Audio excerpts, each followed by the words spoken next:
Welcome to the AI Investor Podcast from 24/7 Wall Street. On today's first ever episode, we'll explain why we're choosing now to launch this show, dive into the latest numbers and the story behind the market's biggest stock, NVIDIA, of course, and we'll share 3 other publicly traded companies that could be a part of the next big wave of AI winners. All that is next.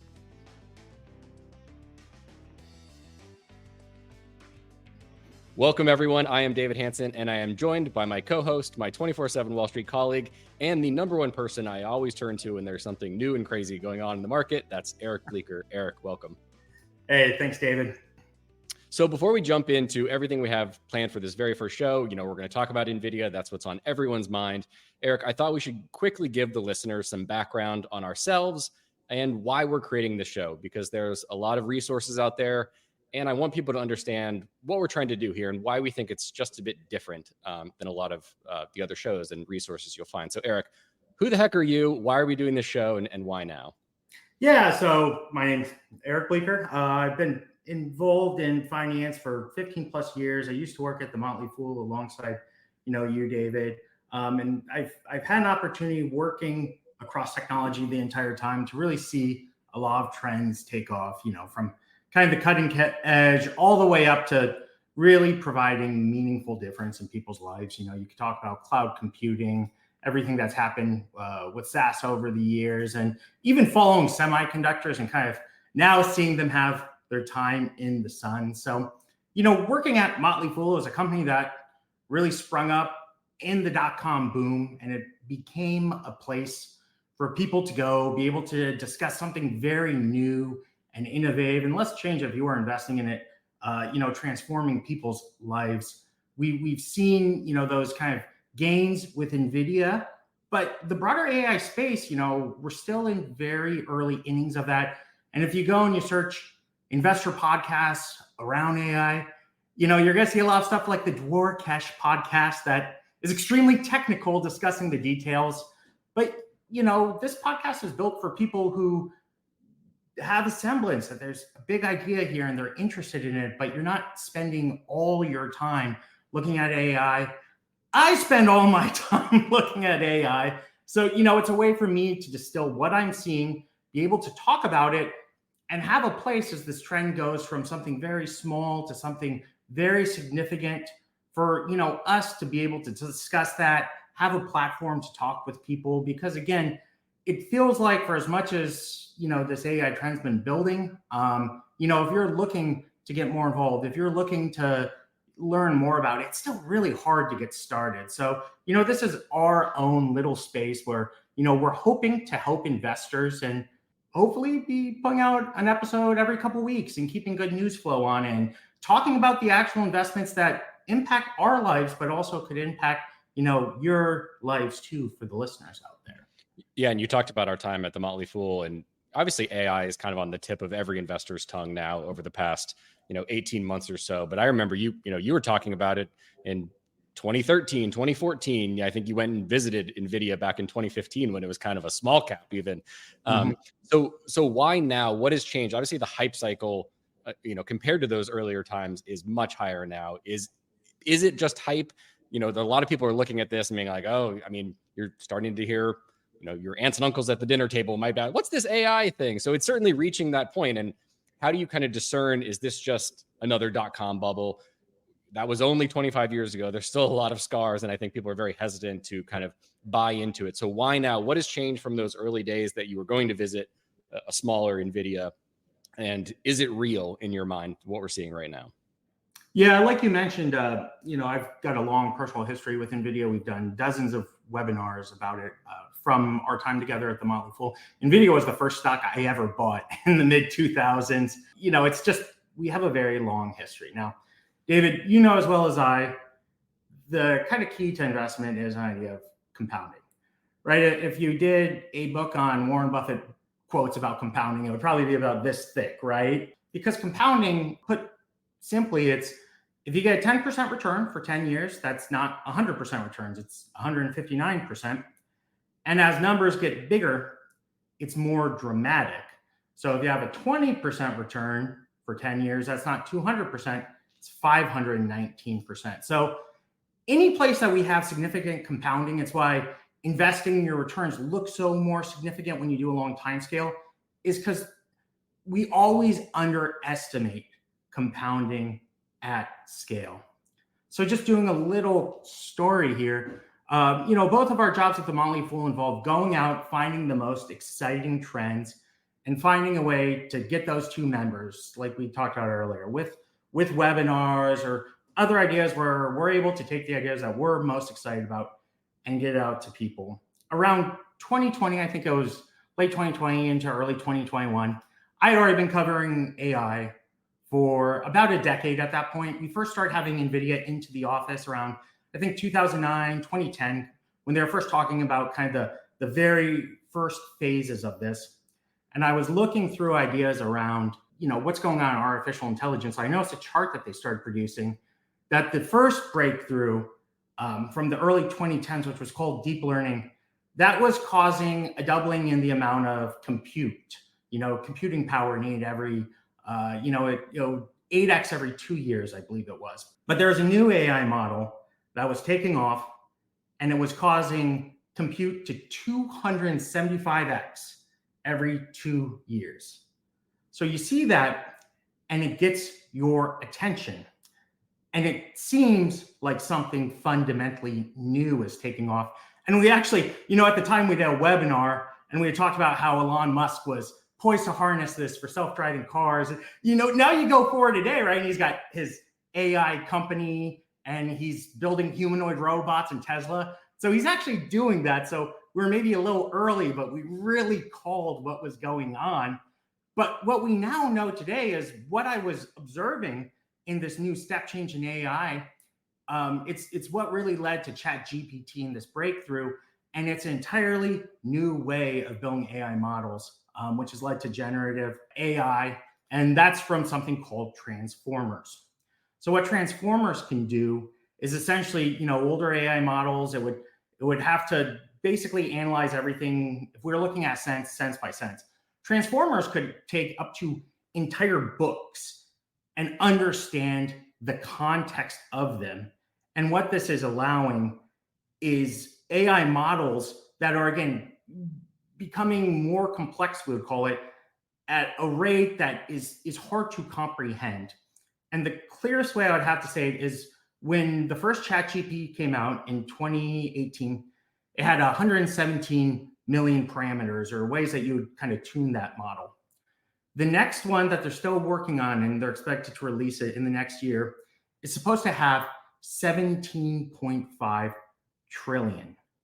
All right, so that's a difference of 150,000. So, and I think it's important to call out, you just said the first GPT. What was the year that came out? 2018, and they didn't. And I think a lot of people remember the launch of ChatGPT as like, oh, that's when it started, right? But what you're saying is this is, there was years of compounding that got us to this point. That's when it became mainstream. Exactly. It was in the background until ChatGPT 4, which was more recent. I believe that was, when was that? That was December 2022 or 2023. So that's the point that's kind of iPhone moment for AI, and that's when it really started moving. So again, this is what we've been seeing, and so you've got a question now that, is it a bubble? Because kind of like the internet, there's a lot of hype around what networking could do, and then there was a revenue side for it, which you didn't know how long it was going to take. So we've got a couple sides from that for AI.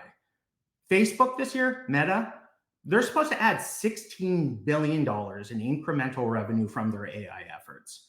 So you're seeing the companies at the forefront, they're already making some pretty serious gains from this. But on the other side, you're seeing a lot of spend because basically every single major tech CEO knows if they fall behind in this, they're maybe done, right? And that's where the arms race is. And there is a question of whether or not that falls off. Now, my personal belief is we're not going to see them come off the gas until we see this level of compounding kind of fall off.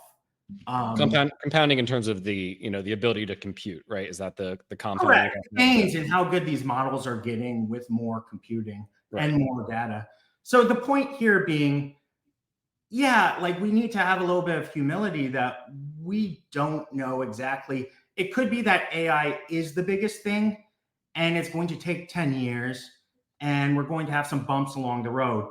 It could be within 5 years, we're saying, okay, this got here faster than anyone ever expected, right? There's still a wide divergence of outcomes. And that's why, again, something like a podcast where we can come and every couple of weeks talk about the major developments and also talk about, if you're investing in it, something that could be life-changing. What are those investments looking like? So again, that's where we're looking.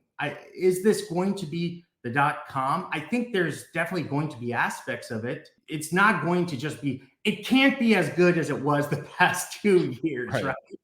If it's just that good, it's into infinity. There's going to be some, zones where things pull back a little bit. Those might be opportunities. There's going to be zones where it's running extremely high. And there's going to be zones of extreme growth. We'll talk about some stock ideas today. And our goal is to help you, help everyone listening understand where the next zones of growth are coming, because I'm sure everyone's looking at NVIDIA and going, man, I wish I had known about NVIDIA a few years ago, right? Like, where is the next phase of growth? So putting it all together, I think AI and its potential is extremely real. I think the companies at the cutting edge are doing a lot with it, but there is also some degree to this of FOMO and companies needing, like, they need to catch up. And that's what's going to probably create some waves. So if you don't have something like a podcast or some kind of basis for, understanding this market, when those waves hit, they're going to wash people out and you're not going to enjoy all the upside of the longer term trends. So that's what we're trying, to be here for investors. Right. Yeah. So giving the context. So when you see the headline, when you see a stock's down 30% or see a stock's up 40%, we can hopefully give you some context on, well, how does that really impact this overall story? So I want to underline that, but then also just, you talked about, this is an investor podcast. And I think we want to give, a holistic view of many ideas to invest in this trend. This isn't going to be, we're going to talk about NVIDIA in just a second, but this isn't going to be buy or sell NVIDIA. And that's the only way to play AI. You look back at the .com, lots of losers, but also lots of big winners. And, probably the right way to play it is to build kind of that basket, that portfolio approach to this, because again, the timing might be off. You look back at the .com, I think there were a bunch of online grocery delivery companies that went bankrupt and everyone's like, oh, it's terrible. It wasn't a bad idea. It's just wrong timing. And now you have, DoorDash and Instacart, these other large companies. So there might be some crashes and burns. Some new ones are going to emerge. So that's why, giving the context and giving a portfolio of ideas is what, we really hope to do. So, okay, that was the background. Again, we don't want to get too technical. We are going to, I'm sure we'll have future episodes where we dive more into kind of, not uber nerd, but we do want you to understand kind of how some of this, talk about transistors and all this other stuff. But let's, NVIDIA is the number one stock in the market right now. People are joking like, well, if NVIDIA beats earnings, the economy's great. If it doesn't, like, we're all jobless. So obviously that's hyperbole. I think we saw on earnings, there was a watch party somewhere in New York. So it's really reaching a point of fandom that we haven't seen in quite some time. So let's get into the NVIDIA earnings. What did you see? We saw the market's reaction was slightly negative, not a huge sell-off that maybe some people were expecting, but also not a huge bump. So let's walk through the NVIDIA earnings. What did we learn about the past quarter, but then looking forward, what does that say about the company, but also just the broader AI landscape? Yeah. So we're recording this the day after they report earnings. They're down about 3% right now. I think the options market was pricing in like a 13% move, which for a $3 trillion company, if you've been investing for a while, you know how insane that is. Like, $3 trillion companies never move 13% after earnings. But again, it's NVIDIA. It's the story stuff. There's never a never with NVIDIA anymore, I think. There's never a never. So I think the big point here is a lot of people are probably looking at the headlines that NVIDIA destroys earnings. And they deliver $30 billion revenue. Wall Street expectations are $28.7 billion. Normally that's enough for a very outsized positive reaction. Now, the problem to that is Wall Street expects them to beat their own guidance, because when you hear Wall Street expects this, it's researchers, the people actually buying the stocks on what you call the buy side, they actually have their own expectations, especially with NVIDIA, they're generally a little bit higher. So what I had heard was the buy side was looking in guidance for next quarter for $33 to $35 billion. They came in a little bit below that. So you see a little bit of a tepid reaction. The other factor you're seeing right now is NVIDIA is just commanding a real lion's share of revenue to AI, which is why they've taken off so much more than other stocks. And with that lion's share, they're commanding about 50% profit margins, which is insane for a company of that size. You think about companies that have very few expenses related to their business, like a Google, and NVIDIA leaves them in the dust, and they're actually selling real hardware. So we've never seen anything like this. So when you see a company with margins falling like NVIDIA, often that's a good thing for the industry in general, because it means that they're kind of commanding less of the profit share. So if you're looking out at post earnings with NVIDIA and saying, wait, NVIDIA's down, but every AI stock's up, that's why. Because they're seeing the declining margins for NVIDIA and thinking this is providing more space for other companies. Now, second, and I think this is probably more important, is what's the big picture with NVIDIA? Because we always know there's the quarter to quarter game with earnings, but does this change anything long term? And aside from that margin issue, which I think is worth watching, the big thing for NVIDIA is they're about to have a new platform. And I say platform because people will say, oh, it's their new chips. No, it's a new platform. It's named Blackwell, and it's going to have, yes, new chips, but it's going to have networking technology, processing technology. It has a lot of innovations packed into it. It sells the cutting edge, the high-end ones. They sell for north of $3 million each, and companies are going to be buying thousands of these. And Blackwell is really driving an unprecedented cycle, because the stats that I've seen on it is relative to the prior generation. You're looking at, for the best Blackwell systems, something like 6 times the performance for 3 times the cost. So if you're if you're a Meta and trying to keep up with cutting edge models, or you're an OpenAI, or any of these companies, and you're in this arms race, if you don't upgrade to Blackwell, you're essentially giving up on being in the leading edge. So if you're at the cutting edge of this arms race, you cannot upgrade to Blackwell. And it shows the demand for it, that NVIDIA, they had to push out Blackwell to only getting a few $1 million before the end of this fiscal year, which ends in January, billion, I should say. They're still beating expectations with their old chips, which shows how ravenous the demand is. So I don't think anything in these earnings really impact the long-term picture. If you're an investor out there investing in NVIDIA, what you need to really be watching with all your attention is this Blackwell cycle, because this is going to be the first technology product ever that's more profitable than the iPhone. This is the most important technology in the world right now.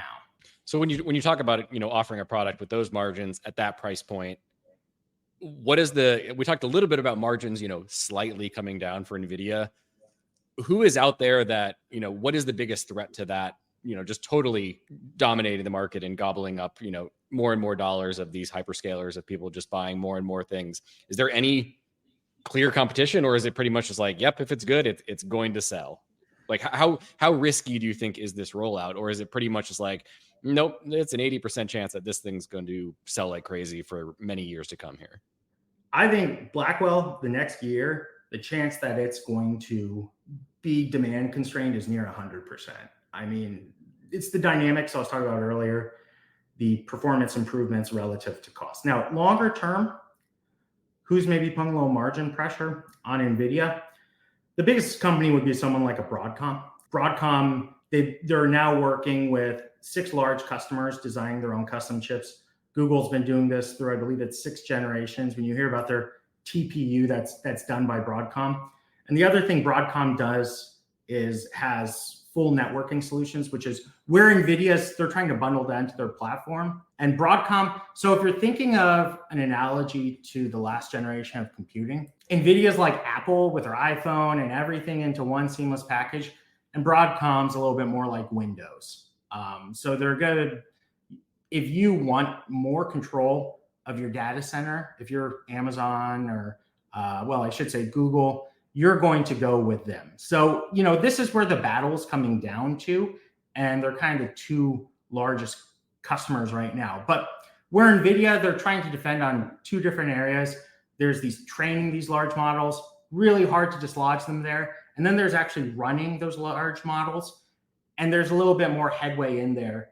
And that's probably where they're going to start losing some market share and also have to probably sacrifice some margins on there. So, those are the two areas to watch. But as far as the next year is concerned, I really think even at the rates that NVIDIA is at, they're going to start issuing some surprises next year once they're fully ramped on Blackwell, because it is such a compelling offering. So we talk about the next year, we'll have the quarterly check-ins with NVIDIA where we'll get the numbers. Maybe that story, it's going to, like you said, it's going to take some time to play out to see what does Blackwell look like. In the meantime, what else are you watching maybe from other companies? Are there other companies, that investors should be tuning in on the earnings call to see what are they saying about the, is it Meta? Obviously they're the ones, just pouring money into the space, buying a lot of this equipment and chips from NVIDIA. Who are these other companies that we should kind of, to triangulate a story, what are the companies that we should keep an eye on in that sense? Yeah, it's a good question, because this is what makes investing so hard. Like, NVIDIA is not going to fall when all of a sudden their revenue declines one quarter.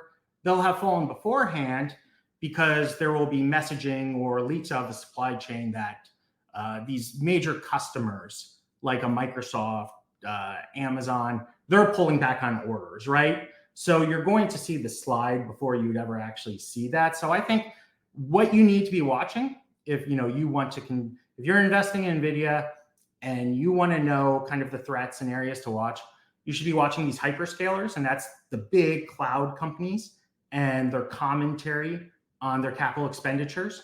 So you should be watching that. You should be watching Broadcom, because that's now kind of the primary alternative to NVIDIA. So I think if you're only, you've got limited amounts of attention, those are the things that you should be watching. Okay, my last, I'll put you on the spot NVIDIA question as we leave these earnings. If you came into the earnings on a scale of one through 10, kind of 10 being the most bullish, 1 being I'm selling short the stock forever. Where were you coming into the earnings?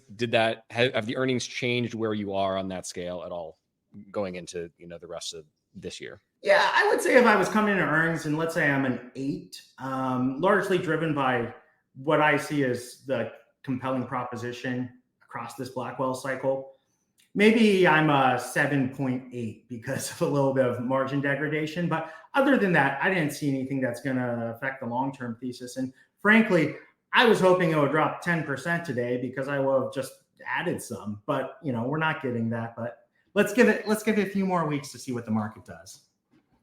Okay, so we've hit on the biggest stock that everyone has talked about.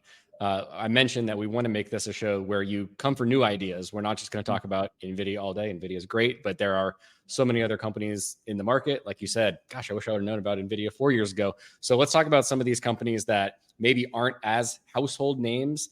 Maybe some investors might have heard of them, but how are they related to AI? I know you brought some companies that you think are worthy of watching that, again, are lesser known. So which one do you want to start with that we talk about here today? Well, I think ASML is a great first company to talk about. And I said, let's talk about some essential companies. If you've been hearing about AI, you keep hearing about NVIDIA, and you say, well, how else do I invest in this trend?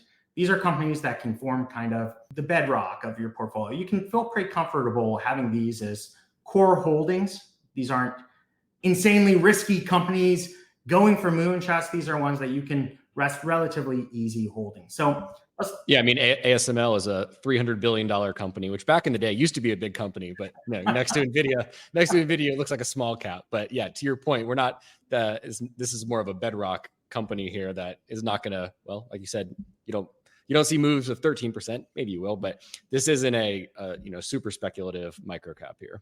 Yeah. So the headline for ASML is they have a monopoly on the world's most important technology.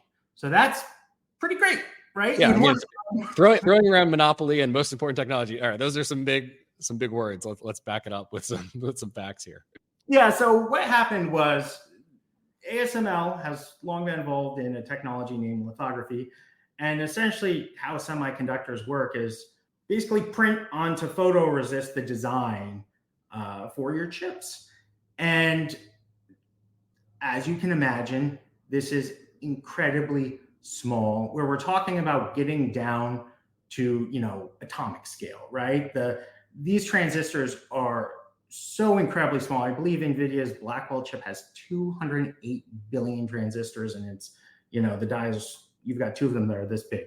Was that billion with a B? That's billion with a B. Wow.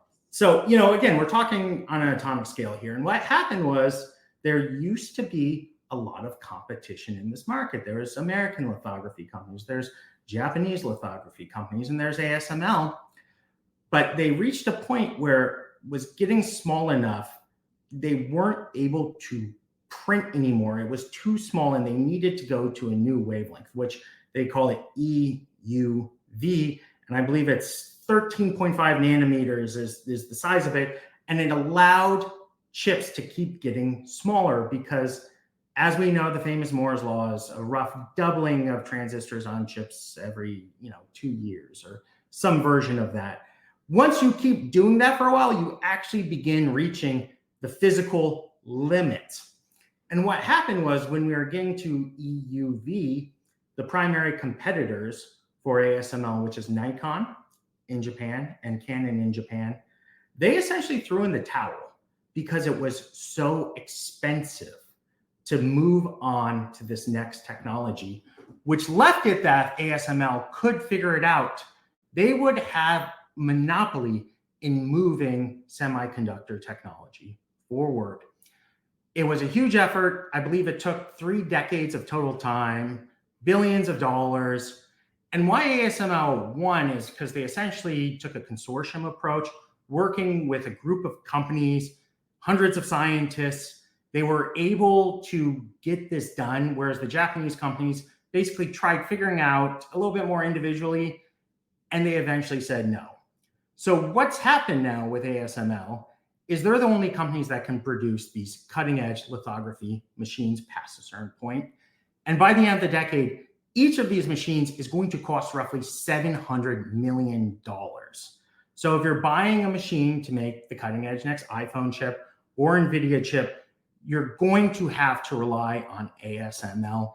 And as you can imagine too, they have continuing revenue streams. They sell you the machine, and then they need to sell you all the parts and services. So this is a company, just looking at its returns, I pulled them up before. In the last 5 years, it's returned 303%. In the last 10 years, 852%. It has a top-notch management team and no current competition. In fact, David, I assume you're going to say at the end of this, what's the catch, right? You can't just be, course, right?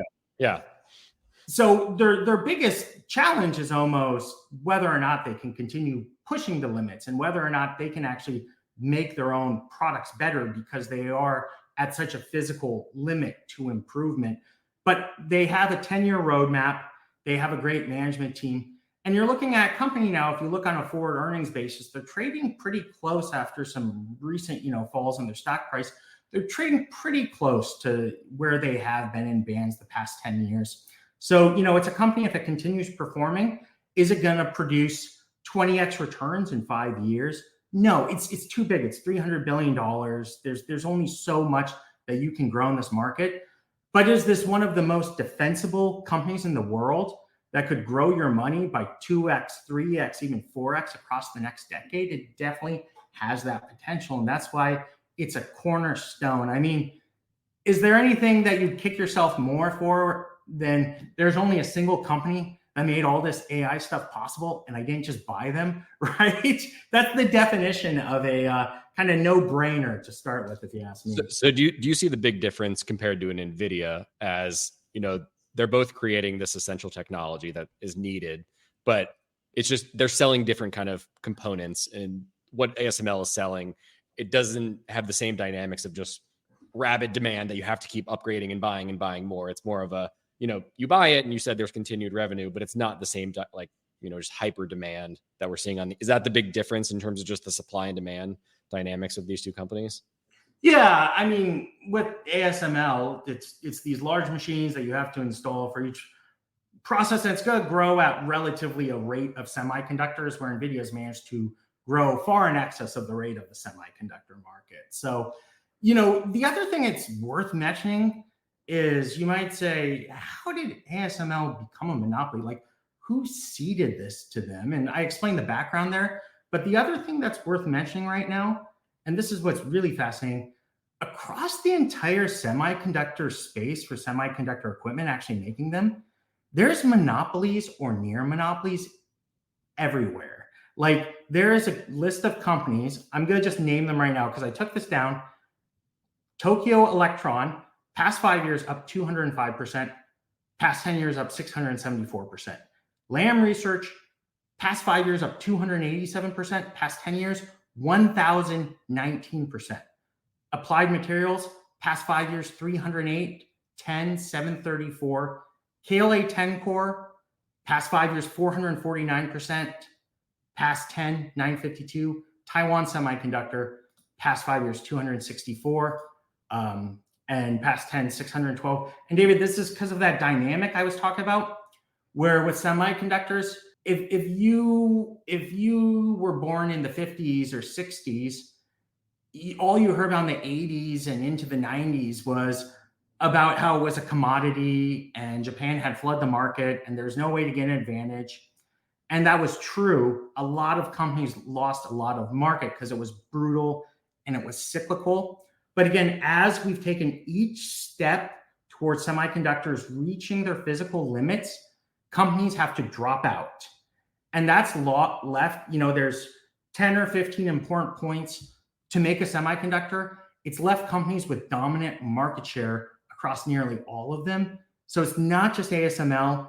And if you want, you can buy this group of companies with dominant positions. And I just read their returns. They've been incredible. I can't say that they're all going to do that good the next 5 or 10 years, but these are all companies with really entrenched positioning. So if you're looking at AI and saying, how could I possibly pick a winner from here? Well, look, there's all these companies with monopolies building the computing that's needed to make AI happen. So it's not as complicated as people think it is. Yeah, not to give us too much self-promotion. Again, if you have any friends who are interested in AI, please share this podcast with them. But again, I think that is another really important reason on why we want to talk about the show, because for the past, 15 years in the quote technology space, it's been so software driven and almost to the point, of being ironic of some of the, it's like, hey, we have a new SaaS that delivers toothbrushes to your house. It's just, everything was almost created overnight, it feels like, in so many of these new startups. And now we're going back, it feels like we're almost going back in time where it's like, oh, it's actually going back to the hardware and companies that actually build complex things with metal and it's overseas. So it's just such a different investing mindset versus, oh yeah, it's like a new software platform to manage your HR payments. It's like, okay, that's really what it feels the last 15 years of investing have been, is just all these kind of software-based things that we could see and they were there. And it's like, oh, okay, I can see how I'd use that. So it's just such a different lens to view the market through. And again, that's really what we want to try to bring with this podcast is, who are these companies? Because the ones you just listed, I bet, I'm sure we have some astute listeners, but a lot of people are like, I don't know any of those companies. Yeah. And they're very important. Yeah. And, to just double click on the point that you made, one of the companies that we see how much investor interest there is in companies, because we write articles, one of the most popular companies has been C3 AI on the, software side. This is a company, I think it's C3 because it was like a carbon capture company. And then they were like, oh, this AI thing looks big. We'll rebrand ourselves C3.ai and go public. And there's so many examples of this .ai or software companies trying to pivot. There's no pivoting needed for these AI, for these semiconductor companies, I should say. You need more compute. That's the thing about AI. I talked about earlier, the compute needs for these new models. They're going up 275-fold every 2 years. It's a fundamental change for computing, and these companies make it. There's no faking it here. Maybe they got lucky, but they're in the path of growth here. Right. So I mentioned we have 3 essential stocks that we want to hit on. We just spent some time on ASML. Let's go through these other 2 real quick to give the listeners a couple more to put on their watch list, and then we'll wrap it up after that. Yeah. And I kind of wanted to teach a lesson with each of these. So we'll talk about the stock, but there's also kind of a broader trend in AI for you. So the next one I wanted to talk about was Coherent. This is not a household name. This one is $12 billion today. You can't even sniff the S&P 500 being a $12 billion stock. So it's pretty small. And the larger trend here is NVIDIA. What they did was they took computing from central processors, which was Intel driven, to GPUs, which obviously that is NVIDIA's baby. And the next step that we're looking in, the next phase that we're going towards, is clusters of GPUs.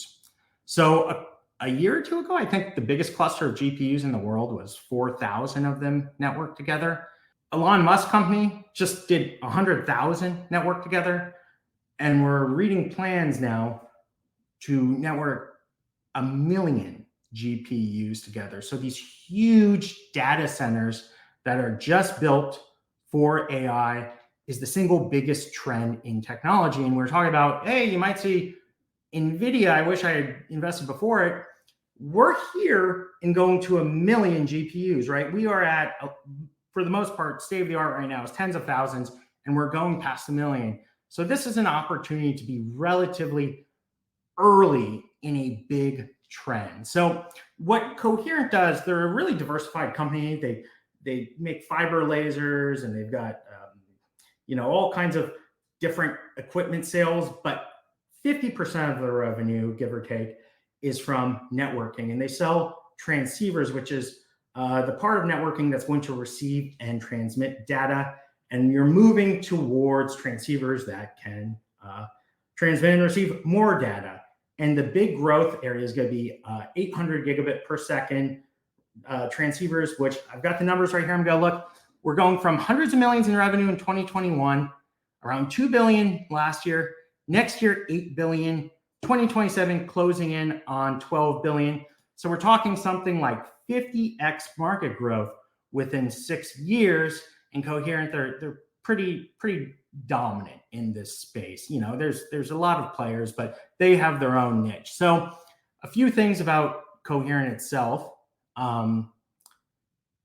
have a new CEO who, as I mentioned, they have a really broad product portfolio. The guy's really well kind of regarded in the semiconductor industry. He's had stints at AMD, Lattice Semiconductor, and he's basically trying to streamline the company along their growth opportunities.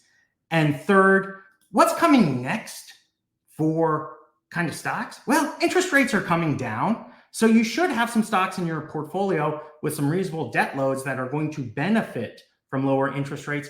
And Coherent has a reasonable amount of debt that's going to benefit from this. When you see small caps going up, because a lot of these companies are going to benefit more from lower interest rates, well, Coherent fits that same profile.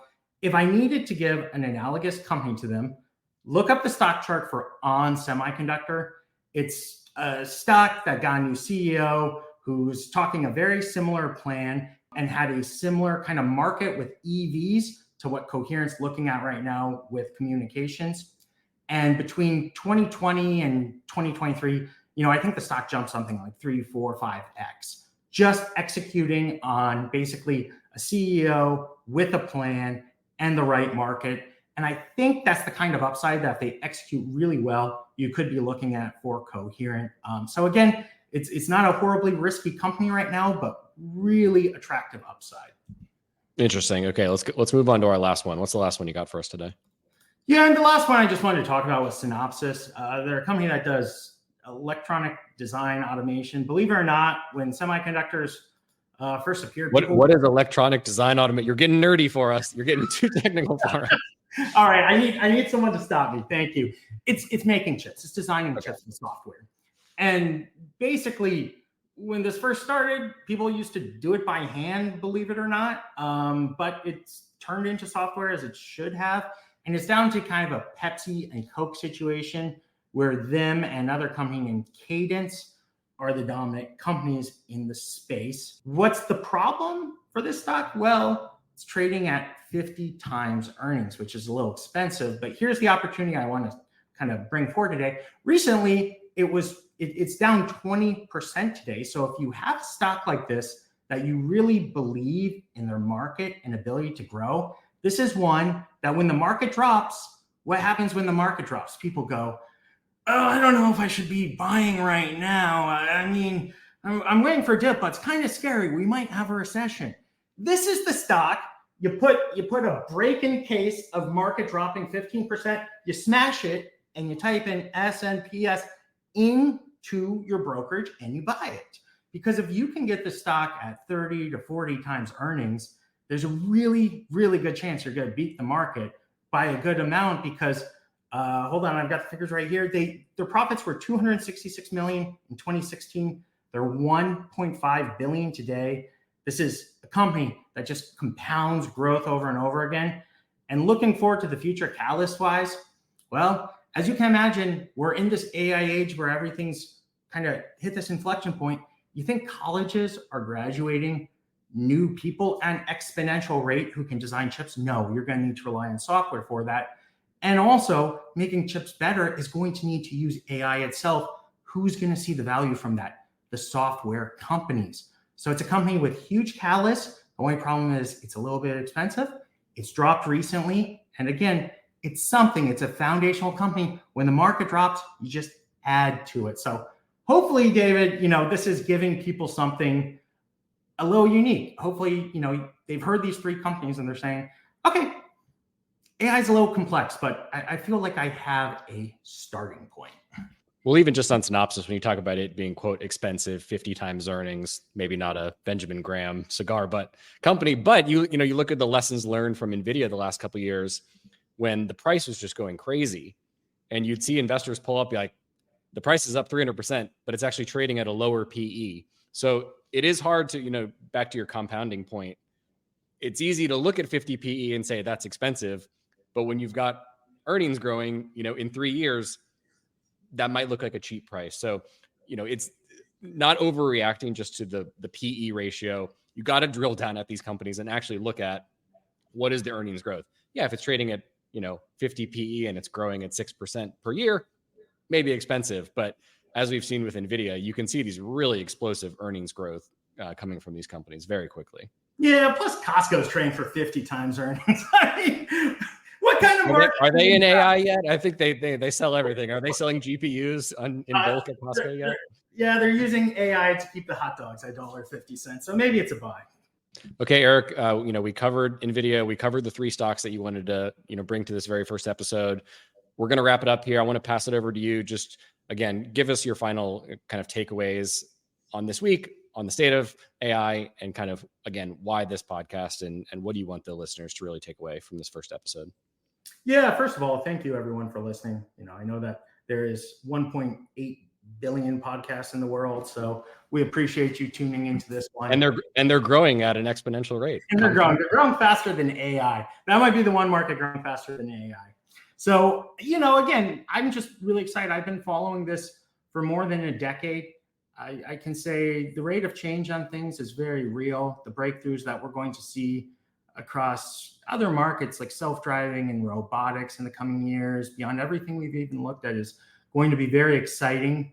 And I think the stuff that we'll talk about is interesting. But again, our goal is to help people make money, secure their own future. And we'll do that as long as we have this podcast. But I should note along with that, we'll produce this as long as, there's interest. So if you enjoyed this podcast, please, if you've got other friends who invest, who are interested in this space, share this with them. The more interest we have, the more, we'll keep doing this. And the other side to that is just, if you're an investor, make sure to go to 247wallstreet.com. We're publishing dozens of financial articles a day. We would love it if you were to stop by. We have a lot of vetted writers that we work with. So if you haven't added that to your rotation of news, again, we would love it if you were to make that one of your stops as you're looking for financial information. Sounds great. And if there's any listener questions out there, if there are topics that you're hearing about that you'd love us to break down, you can email us questions. The email address is questions@247wallstreet.com. That's Wall Street, WALLST.com. We'll see you next time. People on this show may have interest in the stocks we talk about. This is not investment advice, so don't buy or sell based solely on what you hear.